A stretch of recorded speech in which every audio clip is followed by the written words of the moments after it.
¿Cómo le va? Muy buenas noches, bienvenidos a este su espacio informativo, esto es Átomo, yo soy Vero Trujillo. Tenemos una interesante entrevista para que se quede hasta el final, por supuesto la información que ha transcurrido a lo largo de este, pues ya martes 8 de octubre, pues bueno, muchas cosas, como siempre, la información no para. Vámonos entonces, quédese aquí. Liberan Peñasquito, seguirá en negociaciones. Presenta Canacosac, octavo Festival del Día de Muertos.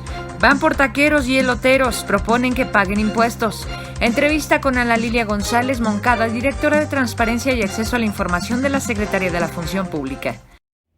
Y este día, prácticamente a mediodía, se empezaba a tener el tema de Peñasquito de nueva cuenta como un logro, como una negociación llevada a cabo desde aquel septiembre. Ahorita estábamos haciendo las cuentas donde después del grito, el 16, que estamos acostumbrados a este desfile cívico de la manera en como tradicionalmente se hace en nuestras calles, con la presencia del gobernador, había decidido salir muy temprano este 16 de septiembre a Cedros, allá a Mazapil, con la intención de sentarse con todos estos ejidatarios, de tratar de entender qué representa económicamente, laboralmente, para el Estado, el que existiera la posibilidad de que esta minera Peñasquito, de este grupo de Newmont Gold Corp, se pudiera ir del territorio zacatecano. Como siempre, los grupos de los cuales ha expresado y que creemos en mucho de ahí deriva el que hoy esté sucediendo este escenario, es que lo tomaron de parte del gobierno federal, es que lo hizo visible el presidente de México, Andrés Manuel López Obrador. Hace una semana, en esta mañanera, en esta exposición que tiene el presidente, que ha decidido que así sea todos los días de lunes a viernes ante los medios de comunicación y ante México a través de los medios, lanzaba el mensaje y decía que no se iba a permitir que hubiera personas que aprovecharan, que sabemos perfectamente los nombres, que era lo que decíamos, él no lo dijo, pero es José Narro, es Pinedo, que ahorita lo lanzábamos en nuestras redes, porque se quieren colgar ellos la medalla, porque ellos le ponen, que dan el derecho de la duda, o dejando el beneficio de la duda, en el sentido de que la minera siga en Zacatecas, y entonces aquí sí, pareciera que es el a ver, vamos a ver, ¿no? Es más allá de ellos, es a todas las personas que en este momento hay mucho hermetismo. Me proporcionaron, y por eso subí a nuestras redes este documento del sindicato de los mineros metalúrgicos del Estado a nivel nacional, en donde Napoleón Gómez Urrutia ha estado hablando de este tema y les ha solicitado que no ingresen a la mina hasta que se logre pagar la catorcena pendiente a los trabajadores, precisamente en este proceso de la negociación. Cuando nosotros buscamos a la gente de comunicación social de Minera Peñasquito para tratar de tener su postura, porque, ok, sí, levantaron la bandera blanca, el gobernador ganó en esta ocasión, él, más que su secretario general de gobierno, que también debe de jugar una pieza fundamental en este tema, como también el de Milpillas. Bueno, ahí le entró el gobernador. ¿Por qué? Porque era así, o seguíamos igual, o simplemente, como dijo Peñasquito, ya estuvo de caprichos y nosotros nos vamos. Esto no nos da certeza, ojo, de que cuánto tiempo, y si esto realmente se queda como con muchas cosas, con muchos rumores, con muchas dudas, con muchas especulaciones, porque, vuelvo a repetir, toda la mañana y hasta este momento los medios de comunicación hemos dado una parte, que por supuesto creemos la palabra y que por supuesto es un mérito del gobierno, del gobernador Alejandro Tello, haber hecho este trabajo, haber ido a México, haber solicitado que lo tomara la federación y que finalmente lo llevaran ahí, donde el presidente de la República haya hecho mención que esta es una de las mineras en donde mejor se paga y en donde también se va a respetar y se va a ver por la integridad de quienes hoy a través de ese espacio comen y se multiplican en sus familias.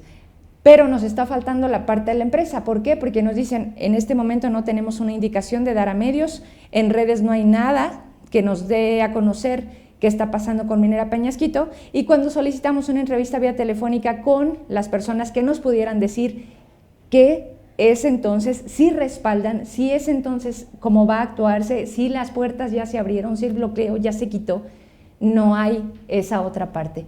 Porque si algo intentamos aquí en Átomos es precisamente darles las dos partes, para no nada más contar un lado de la historia. Vámonos entonces a conocer esta situación de que sí se libera Peñasquito, pero siguen las negociaciones. Tras varias semanas de negociaciones entre ejidatarios de la comunidad Cedros, autoridades locales y nacionales, se logró el desbloqueo de la mina Peñasquito, por lo que continuarán con las negociaciones entre la empresa Newmont Gold Corp y habitantes afectados por la actividad minera. Trascendió que autoridades gubernamentales dialogaron con ejidatarios y transportistas de esta comunidad de Cedros con el fin de liberar por completo los accesos de la mina a cielo abierto Peñasquito, dado que la protesta frenó el avance de las negociaciones entre ambas partes. Las negociaciones continuarán en la Secretaría Federal de Gobernación, con sede en la Ciudad de México, donde se analizará el impulso de un proyecto de desarrollo hídrico para Mazapil, así como un plan de inversión comunitaria, agregó el mandatario estatal. Mediante un comunicado, el Sindicato Nacional de Trabajadores Metalúrgicos y Similares de la República Mexicana se expuso que a través del líder minero Napoleón Gómez Urrutia se apoyará la apertura de este centro de trabajo. Sin embargo, se encuentran en negociaciones con la empresa. Los sindicalizados esperan el pago de la catorcena que no ha realizado por parte de la empresa, y por ello debemos comentar que la indicación de no ingresar a laborar hasta que se realice dicho pago y en condiciones que se establezca entre partes, se expone el comunicado del sindicato. Nosotros seguiremos intentando la comunicación porque nos interesa y sobre todo porque necesitamos saber el hecho de la distancia, de no poder estar allá, de no poder ir y regresar, nos limita mucho de que nos estén diciendo completamente qué está pasando. Y más cuando se tiene esta actitud de la propia empresa de no dar ninguna información, ni a sus trabajadores. Me mandaron un documento que es muy interno y que lo respeto y que no soy como la típica periodista que aprovecha la situación y lo sube a redes para ganar likes. No, porque antes que todo hay que ser éticos. A las 5 de la tarde a los trabajadores se les decía que no se creyera de lo que estaba diciendo el gobierno del Estado, que no se creyera de lo que estaba manejando en redes, hasta que la empresa les dijera un mensaje claro y preciso, ellos debían de tomar acciones. Así están las cosas del lado de Peñasquito. Vámonos con otro tema y tiene que ver con 8 años ya, 8 años en los que por primera vez la Canacosac veía una posibilidad de la verdad es que, y hay que decirlo, ¿qué pasa? ¿El audio? El problemita ya. ¿Sí?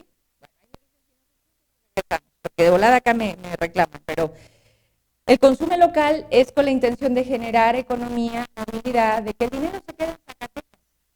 Pero aquí el problema es que hay veces que tenemos nada. Este Zacatecas es caro. Hablábamos en el otro programa que agradezco mucho y que a lo mejor no he traído aquí. ¿Sí se escucha bien ya? Bueno, que es Influyentes. Y que creo que no tiene nada de malo decirlo, porque yo también he llevado el nombre de Átomos a esa mesa y que finalmente hacemos lo mismo, somos medios de comunicación. Y hablábamos con los empresarios y hablábamos precisamente con los representantes de la iniciativa privada y ahí estaba Mel, ahí estaba quien está como presidente de esta Canaco y hablaba de lo complejo que es el comercio en Zacatecas. ¿Por qué? Porque decía él, más allá de no abrir temprano, más allá de cerrar temprano, ¿no? Porque hay veces que el comercio de Zacatecas abre a las 11, cierra a las 4, regresa a las 6 y cierra a las 8. Una cosita así. Nosotros como zacatecanos, y me dice la doctora, ahorita va a ver a quién tengo en el estudio, nos quejamos porque decimos, oye, pues el fin de semana es cuando uno tiene posibilidad de salir, de bajar al centro. A veces suena como absurdo, ¿no? Bajar al centro. Pues sí, hay veces que no nos movemos de este Guadalupe porque nuestro entorno, nuestro trabajo, las escuelas se mueven aquí.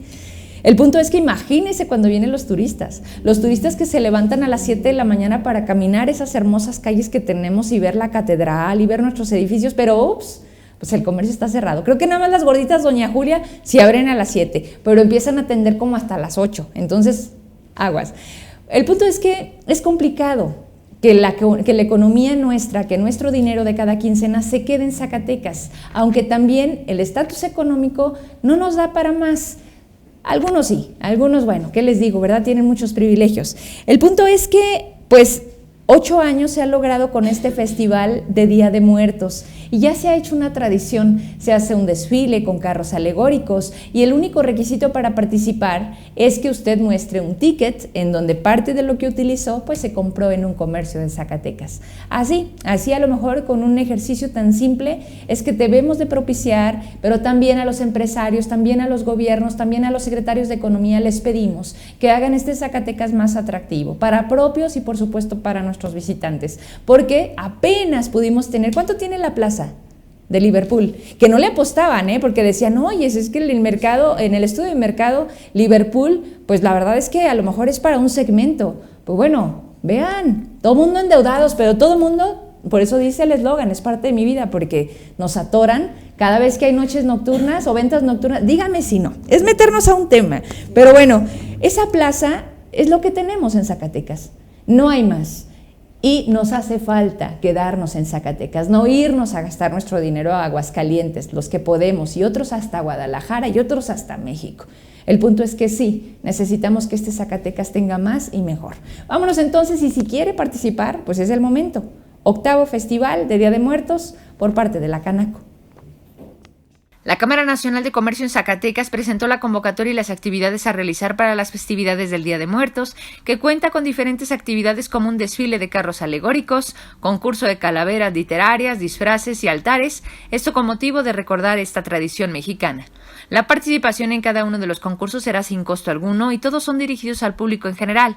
La única condición es presentar un comprobante de compra de cualquier comercio zacatecano para incentivar el consumo local. Los registros se realizarán vía telefónica y acudiendo personalmente a las oficinas.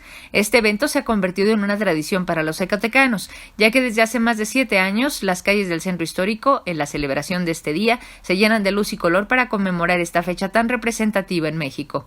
El realizar este tipo de eventos, puntualizaron, es necesario para detonar la economía local, ya que los productos que se utilizan para realizar altares, disfraces y carros alegóricos son adquiridos en su mayoría en locales zacatecanos y esto apoya directamente a los comerciantes de la región.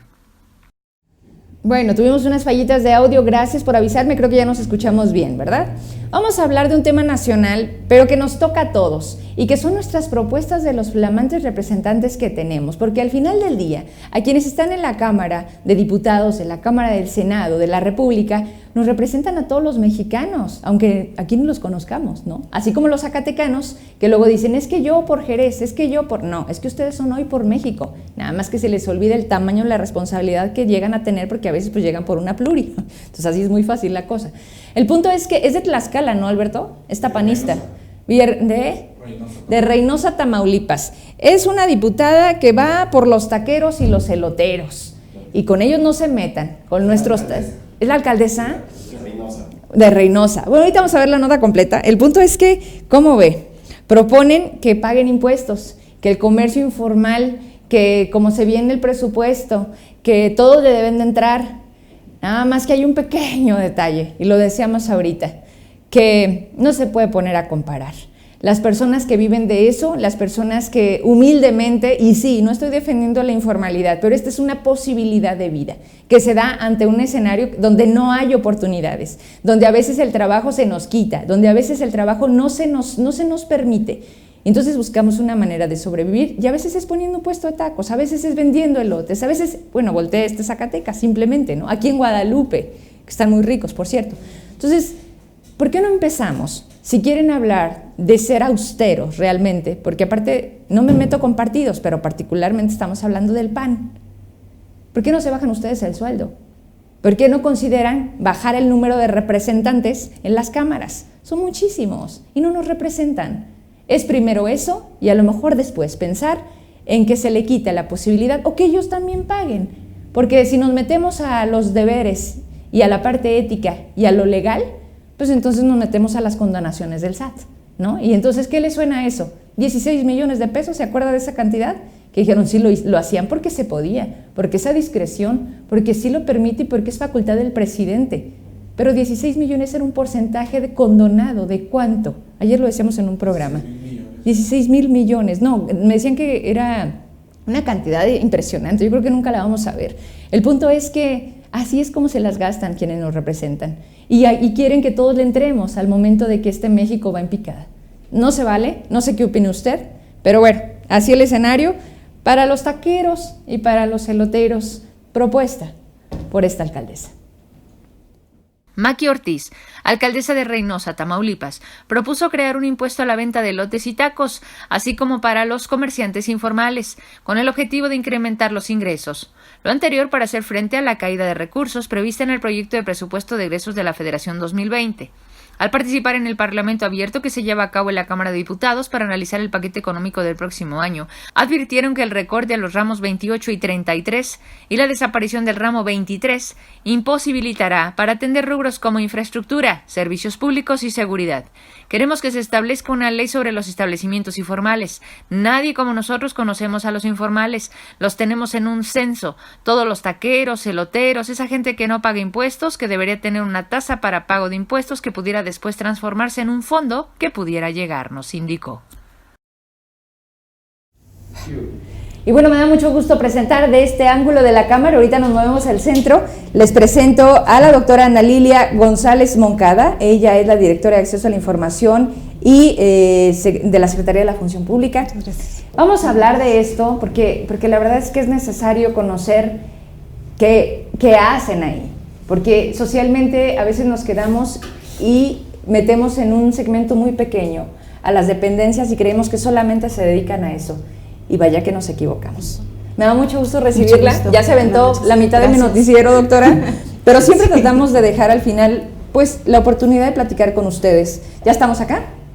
Bueno, el sistema de atención ciudadana es un tema que quiero abordar, pero previo quiero que entremos a la historia de cuándo surge este organismo, en qué administración y quién determina que es importante tener un espacio que lleve la transparencia, en donde se hable de transparencia y acceso a la información. Claro. Remóteme a ese momento. Claro que sí. ¿Con quién fue? Con mucho gusto, muy buenas noches. Gracias. Muchísimas gracias por la oportunidad de venir a platicar con ustedes de un tema tan importante y de tanta relevancia social. La Dirección de Transparencia y Acceso a la Información Pública, actualmente esa es su denominación, nació en julio del 2005. Sí. Junto con el nacimiento del derecho de acceso a la información en Zacatecas. El 15 de julio del 2005 entró en vigor en Zacatecas la primera ley de acceso a la información. Fue por primera vez posible para un ciudadano en Zacatecas solicitar información a las instancias públicas, todas las que están señaladas como sujetos obligados. Entonces, al interior del Poder Ejecutivo surge la necesidad de que una instancia como lo es la Contraloría Interna en ese tiempo, ahora Secretaría de la Función Pública, sí, pues conduzca estos esfuerzos preparatorios para la entrada en vigor de la ley. Porque pues prácticamente no había estructura, no había una organización, estaba la ley y se dijo en 2004 se publica, entra en vigor en 2005 y pues… ¿Quiénes? ¿Con qué perfil? ¿En dónde? ¿En dónde? Me habla de la administración de la primera gobernadora de Zacatecas, Amalia, que es también quien hace posible esta ciudad administrativa, quien dignifica el tema del gobierno, porque acordémonos cómo estaba este centro de Zacatecas, cómo estábamos todos dispersos. Así es, ¿verdad? Y pues se logra ya luego la concentración de todas las oficinas de gobierno para facilitarle a los ciudadanos la realización de todos los trámites que actualmente ya realizan en un mismo lugar, realizan el pago, todos sus documentos en un mismo lugar. Entonces surge la necesidad de que exista, y además en una instancia que tiene como parte de su naturaleza los temas de transparencia, que es la función pública, pues la creación de esta área, cuya función es coordinar a las actualmente unidades de transparencia, en ese tiempo se denominaban unidades de enlace, unidades de enlace, cuya función es pues asegurar que los ciudadanos tengan acceso a esta información que está en posesión, que está en poder, en resguardo, en creación de las instituciones, en este caso, exclusivamente del Poder Ejecutivo del Estado. Cuando habla de sujetos obligados, ¿a quiénes nos referimos? Nos estamos refiriendo a el Poder Ejecutivo, el Poder Legislativo, el Poder Judicial, los ayuntamientos, los sindicatos, los partidos políticos, los fideicomisos y todas las personas de derecho público y privado que ejecuten un recurso público. Esas son, digamos, las instancias que están obligadas a garantizar el derecho de acceso a la información por parte de la ciudadanía. Y por otro lado, la nueva ley que ahora surgió en 2017 la Ley de Protección de Datos Personales, que también es un tema muy importante. Bien interesante, y la verdad es que eso nos da hasta para otro programa, porque no es así de ligero, porque nos lleva a muchas cosas, y la verdad es que se entrelaza para llegar entonces a entender como ciudadanos qué poder tenemos hoy de solicitar la información. Hay algo que no me acaba de gustar, pero lo entiendo. Y nosotros hemos hecho uso de estas herramientas. Han ido cambiando, me imagino. Así Del es. 2005 a la fecha ha sido un ejercicio de prueba y error, de perfección, así es, hasta llegar a que esto realmente funcione. ¿Puede cualquier persona cambiarse el nombre? ¿Puede Verónica Trujillo no poner ser, que es Vero Trujillo, y solicitar la información y aún así obtenerla? Así es. ¿En qué momento deja de ser? ¿A qué voy? Nosotros pensamos que mi nombre, mi RFC, mi domicilio, mi información personal es mía, y no es así. ¿En qué momento y qué tan fácil se vuelve pública? E incluso cuando vamos y nos registramos en un hotel. Así es. Cuando en vacaciones requieren para hacernos el vuelo de la conexión. Así es. ¿Así? Toda la información. Y además las claves de tu tarjeta para la reservación, que también es un tema muy delicado, porque ahora con las tecnologías de la información es muy fácil clonar una tarjeta, es muy fácil defraudar a través de internet. Entonces, efectivamente, son dos derechos que van, digamos, están regidos por leyes distintas, el derecho de acceso a la información y por otro lado, el derecho a la protección de datos personales, pero que finalmente son derechos que convergen en las instituciones que tienen bajo resguardo información, tanto información de carácter público como todos aquellos datos personales que en este caso los ciudadanos ponen o entregan a las instituciones para efecto de realizar sus trámites. La ciudadanía sí lo solicita. ¿Quiénes son los principales clientes? Lo decíamos, los medios de comunicación. Los medios de comunicación, los estudiantes, investigadores. Recientemente, ha ido, digamos, ampliándose un poco, pero sigue estando muy focalizado el ejercicio del derecho de acceso a la información. O sea, sigue siendo un segmento de la población muy identificado. Ahora se están realizando esfuerzos para lograr que se socialice ese derecho desde a nivel nacional con lo que denominan el Plan DAI, y que también está participando Zacatecas, algunas instancias, en este caso del Poder Ejecutivo. Lo que se está intentando es que para la sociedad sea útil esa información, ¿verdad? Que no sea nada más para los periodistas que quieren para sacar subir una a nota, redes o para subir a redes, alguien, exactamente, no, sino que también sea información útil para saber cómo puedo acceder a un programa social, dónde puedo realizar un trámite, a quién le puedo requerir esta información, cómo puedo hacer una corrección en tal documento que está en una instancia pública, cómo puedo saber qué programas hay para comunicarme con personas que están viviendo en el extranjero y que son mi familia, cómo puedo darle seguimiento a una obra, o sea, dónde puedo encontrar información. ¿Y sí sucede? Sí, es que sí, es uno de los grandes retos que tiene, desde mi punto de vista, el derecho de acceso a la información, lograr que permee en toda la sociedad. Y ahí entramos los medios, doctora. Exactamente. Porque, por ejemplo, creo que en este momento a muchas personas les hace ruido el hecho de, eso puedo preguntar. Creo que todo el mundo nos vamos hacia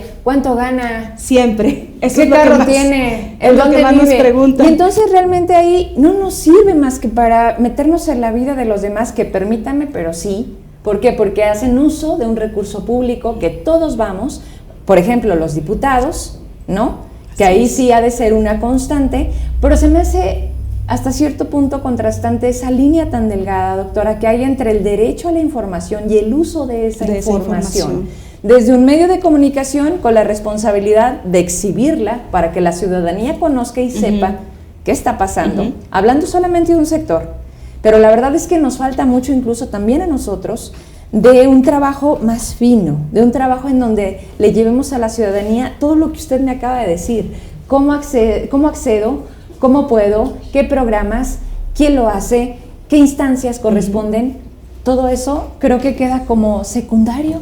Así es, porque efectivamente una de las solicitudes, ya no propiamente solicitudes, porque la información relativa a los sueldos de los servidores públicos está a disposición en las plataformas. Pero a partir de jefes de información, a partir de jefes de departamento, ¿están obligados? Es todos desde los la trabajadores. secretaria Son desde la secretaria hasta el último titular. Trabajador. Bueno, sí, exactamente. Entonces viene toda la información, pero en ocasiones la ciudadanía no se queda conforme con esa información, dice no, o no quienes requieren lo dicen no creo que ganen eso, entonces yo quiero una copia de su CFDI.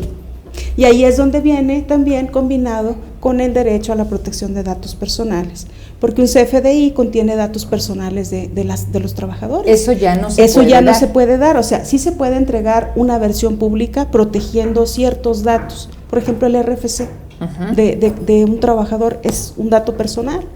Todas aquellas deducciones que tiene a título personal, que no son deducciones de ley, son información confidencial. Toda la información de los datos fiscales que contienen los CFDIs son datos personales y es información confidencial, pero sí su sueldo, sus prestaciones, bonos, estímulos, todo eso sí puede exhibirse en aquel CFDI. Entonces ahí es donde entra esta interesante combinación de las dos leyes, la ley de acceso a información y por otro lado protección de datos, ¿no? Porque digamos que lo que nos rige a los servidores públicos y a las unidades de transparencia como parte de este grupo de servidores públicos, pues es el principio de máxima publicidad, que quiere decir que estamos obligados a que toda la información que generamos, con excepción de la que sea de carácter confidencial o reservado, se tenga que proporcionar. Ejemplos de información reservada, lo que tiene que ver con seguridad pública. Claro. ¿Sí? En el caso nuestro como función pública, pues todos los que son las investigaciones que están en curso, las auditorías que están en curso, es información que temporalmente no se puede proporcionar, pero una vez que concluye, ahora sí ya está a disposición. Entonces, esta es la labor muy importante que tienen que realizar las unidades de transparencia, que es, digamos, nuestro objetivo, ¿verdad? Como dirección de transparencia, coordinar a las unidades de transparencia para que den cumplimiento a estas dos leyes, y por lo tanto sus dependencias son sujetos obligados, exactamente todas las áreas que conforman una secretaría, una entidad, cumplan con lo que establece tanto la ley de transparencia como por otra parte la ley de protección de datos personales. Hay dos cosas, bueno, tengo muchas dudas y gracias por estar aquí, que no sea la última, porque creo que es cuando le dejamos algo a la ciudadanía. Los padres de familia se han de preguntar en los últimos años, hoy debemos de entregar un documento de autorización cuando sus hijos son menores de edad para tomar una fotografía en la escuela. Así es. ¿Qué pasa? Nos ponemos afuera del Calderón, llegan fotógrafos de no sé dónde, a todos les toman fotos, se ponen en el piso, las venden y las que no venden, ¿a dónde se van?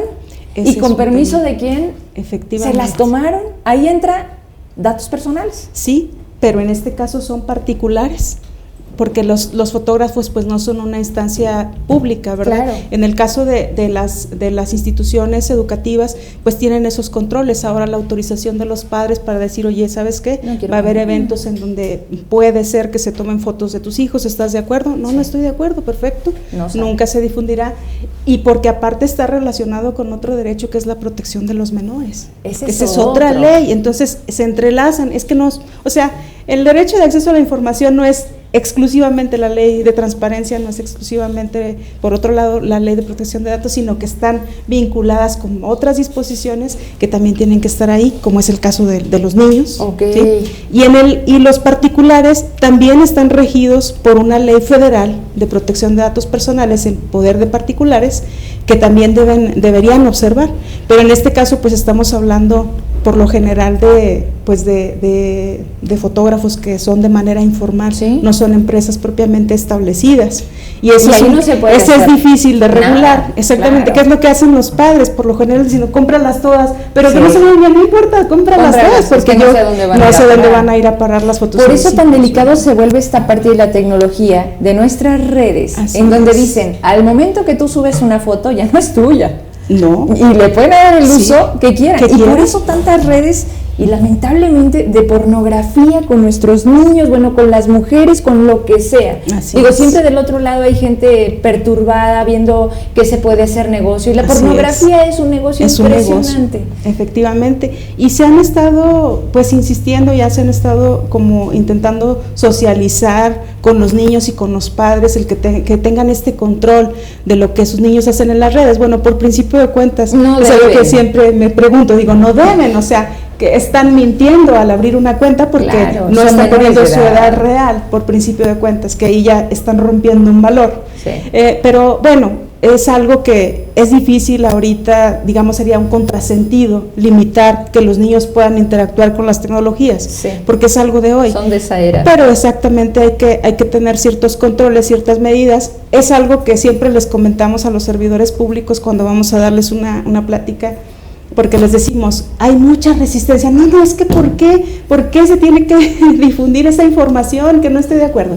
Mira, pues es que la ley dice, la ley establece que se debe publicar y demás. Sí. Pero ten cuidado en lo que tú estás difundiendo en tus redes sociales. Exacto. Porque si estás haciendo check-in cada 5 minutos, reportando en dónde estás, tú mismo estás jalando. Y si además no estás poniendo una configuración adecuada de privacidad de tus publicaciones, pues tú mismo estás abriendo tu vida, claro, al mundo. Gente que ni conoces. Exactamente. Claro. Efectivamente. Bueno, hay algo que me estresa un poco. ¿Esta cámara no se aguanta?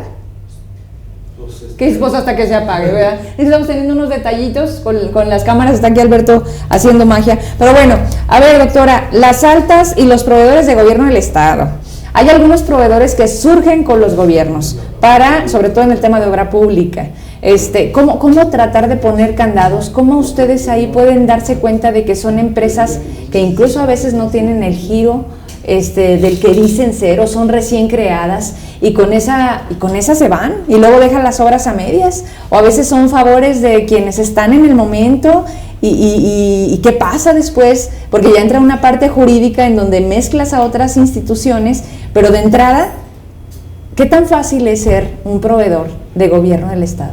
Bueno, es un tema que no es propiamente de mi competencia, es una competencia de la Dirección de Contrataciones, sí, pero de manera general le puedo comentar, a reserva de que usted lo invite, sí, al director, pues hay muchos controles, o sea, sí, efectivamente ellos pueden realizar un preregistro, pero hay una serie de requisitos que deben cumplir. Ajá. Entre ellos es presentar evidencia del SAT, la existencia de la empresa, exactamente, claro, de la existencia de la empresa, y una serie de documentación que implica que ya no sea tan sencillo que tú llegas y te das de alta y ya me dan mi cédula. No, hay una serie de procedimientos, sí, que implican, bueno, la revisión de documentación y validar si efectivamente aquella persona efectivamente tiene incluso la capacidad técnica y operativa para poder participar en algún proceso del giro del cual se está ostentando. Sí. Entonces, sí hay controles, no es simplemente que llega y digo, ya quiero ser y... Tiene que ser zacatecano. Tiene que acreditar. ¿Puede venir alguien de Aguascalientes y ser proveedor de gobierno del Estado? Sí, también, sí. Es que, por ejemplo, cuando hay licitaciones públicas nacionales, pues entra todo. Entra todo, exactamente, los procesos.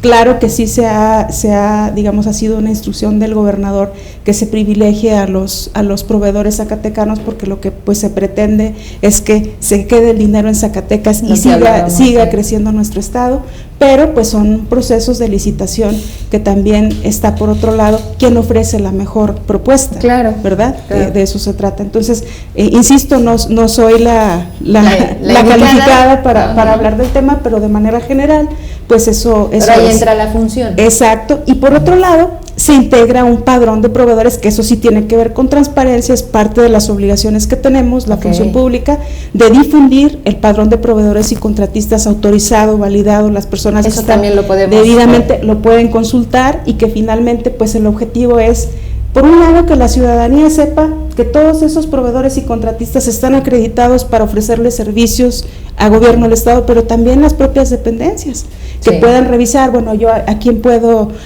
contratar, quién está ya validado por la función pública, quién tiene ya su cédula de proveedor vigente y demás, y es una información que se actualiza de manera periódica y que también forma parte de las obligaciones de transparencia que marca la ley.